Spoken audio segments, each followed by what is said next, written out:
So I make a decent amount of Pokemon videos, and because of that, an easy way for me to get footage is actually using a walkthrough walls cheat code. Because of that, I've found a lot of weird things out of bounds in Pokemon games by accident. So I just wanted to make a video looking at some of the more weirder stuff, which I'm not too sure if it's documented or not. Who knows? Also, I don't really have a set order for any of these clips. I'm just kind of going through the ones I think might be interesting to show off, and yeah, that's really it. One of the first things I found with the walkthrough walls code by accident while getting footage for this channel has to do with the Oceanic Museum. If you skip showing Doc the Demogoods and walk through the line of grunts here, you can see that the normal NPCs are mixed with the Team Aqua grunts for some reason. So normally the other NPCs here don't spawn until after you beat all the Team Aqua grunts, but it's just kind of funny that they spawn in anyways for some reason. I'm guessing that the game is using the incorrect flag here, but it's just really funny to see this, not gonna lie. And don't worry, it gets even weirder, because since you never showed Doc the Demogoods, the line of grunts is still there. And because you beat Team Aqua, Scott's cutscene starts to play over the line of Team Aqua grunts, and it is really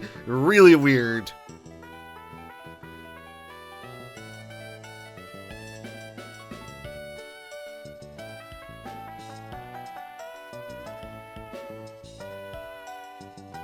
Speaking of Team Aqua and Pokemon Emerald, let's talk about their hideout for a second here, which normally you can't get into until after you do Mount Pyre and a few other things. But if you walk through these grunts, you can see that the hideout is basically empty.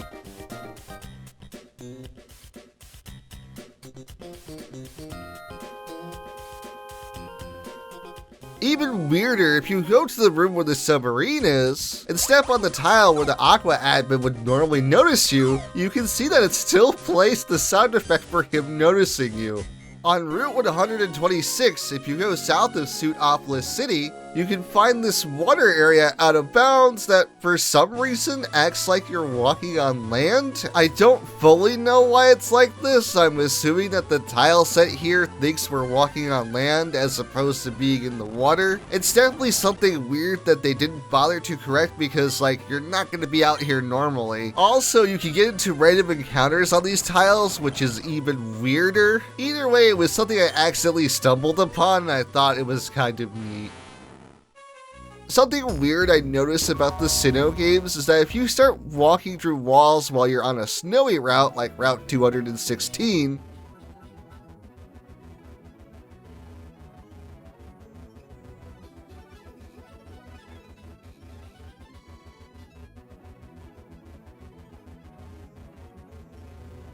and walk to an area that's not normally snowy, you'll see that all the grass tiles have been replaced with snow tiles. It's not just the grass tiles too, the trees also get replaced with their snowy counterparts. Going into a building or opening up a menu will refresh the game, so it will get rid of this effect, but it's kind of neat looking when it's not super glitchy. Something I find kind of funny is that if you get to Route 225 by walking through walls and therefore skipping the fight area, and then while on Route 225 you walk directly south to get to the fight area, the cutscene that plays when you first get to the fight area actually plays out like normal, except for the trees blocking the view, which is just kind of funny, at least to me. And yes, I will be showing you the whole cutscene, even if it is just a bunch of trees.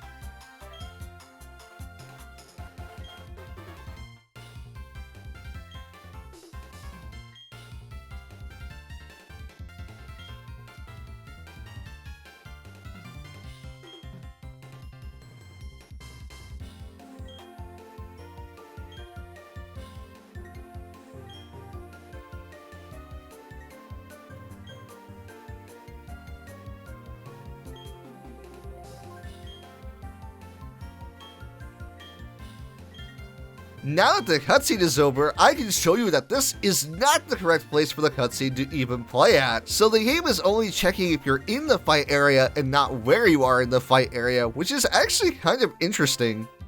So I never heard of anybody who went out of bounds in the Union Room before, so I decided to try it for myself, and it's really not that crazy. I do think it's kind of interesting that if you walk too far away from the Union Room, it just despawns entirely, which is something weird, I guess. But if you're out of bounds in the Union Room for too long, then you actually get a communication error, and after you press A on the error message, it teleports you back to the entrance of the Union Room. Also, if you walk through walls to get to the Union Room without talking to the clerk after using the Union Room once, you'll be able to go inside and see all these dummy NPCs that if you talk to will just crash the game. If you try to go into the Union Room without using it once, then the game just hard locks on you. Going out of bounds in most of the normal maps is kind of weird, but in the Distortion world, oh lord, it gets even weirder. If you try to get to these platforms by walking through walls and then interacting with them, sometimes you'll just leave Cynthia behind. She's just gone.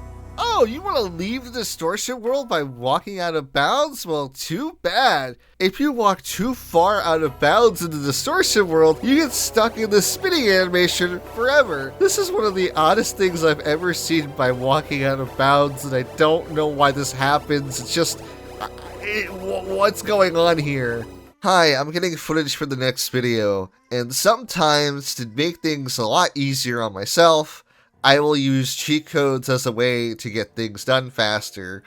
So, something I didn't realize is that if we go into this room here, this is one of the rooms in the old chateau, if you walk through walls to interact with this TV, instead of trying to because usually this TV gives you some dialogue about, here, I'll show you what it looks like normally, just to give you an idea. If we interact with that TV normally, it will say some dialogue like, oh, this TV has an oddly malevolent feel to it, as if it's staring. Now, if I were to, I don't know, walk through walls here, you would think I would have the same dialogue, because, it's the same TV and whatnot. But no, instead, it acts like a normal TV, and it gives you the news like it always does. I think that's really funny. I understand what's going on because this room isn't actually real. Matter of fact, these are fake and whatnot. It's just to give you the illusion that the other room is loaded in, but this is actually a separate room than the room to the left, which is the reason why it's like that at all. So if we go in here, it's different room, which is why only this is loaded in. I actually got this item. Oh, I can actually, weirdly enough. I'm actually surprised. I guess that these two rooms are loaded in the same, just for the sake of... Are they? They are not! Well, that's just really weird how that works. So I'm assuming that if I were to take this out... Oh my god. Alright, so I got rid of some red plates in my inventory, and I also re-upped the repel there, so let me just do this. And now... let's see if that red plate actually disappears in the other room. It'll give you the little dialogue, the little lore there. I'm actually really curious now, because these are two separate rooms. Oh, it does. Huh. Weird how that works out. I guess the check there is the same for both of the rooms, even though they are different, just to give that sense of continuity there. But, god, this is so fucking funny.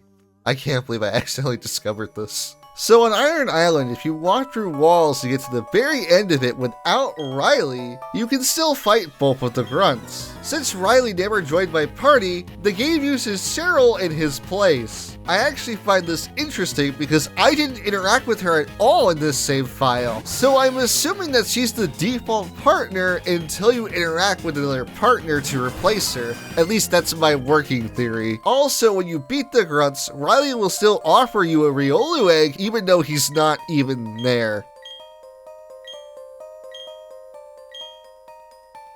I feel like this is very well known, but I have footage of it, so sure, why not? If you walk through walls on Route 224, and you go to where Seabreak Path is, you can see that Shaman is always loaded in just in case you do the Oak's Letter event. Sadly, you can't interact with Shaman here, but I still think it's kinda neat to see. In Gen 1, if you have a walk through walls code on, and you enter a scripted event like receiving Oak's parcel, this for some reason messes with the game's pathing and it makes you walk out of bounds, therefore crashing the game. And that's mostly all of the weird walk through walls footage that I have. It's honestly interesting to see what you can find with a simple walk through walls code. If I accidentally find any more interesting things with this code, I'll definitely record it, or at least try to remember to record it. Who knows? Maybe I'll get enough clips to make a part 2, I don't know. Genuinely let me know what you think of this video, because like I said, it won't happen too often if it happens again. But I definitely want to try some different video ideas on this channel just to spice things up. So with that, I'll see you guys later. Bye!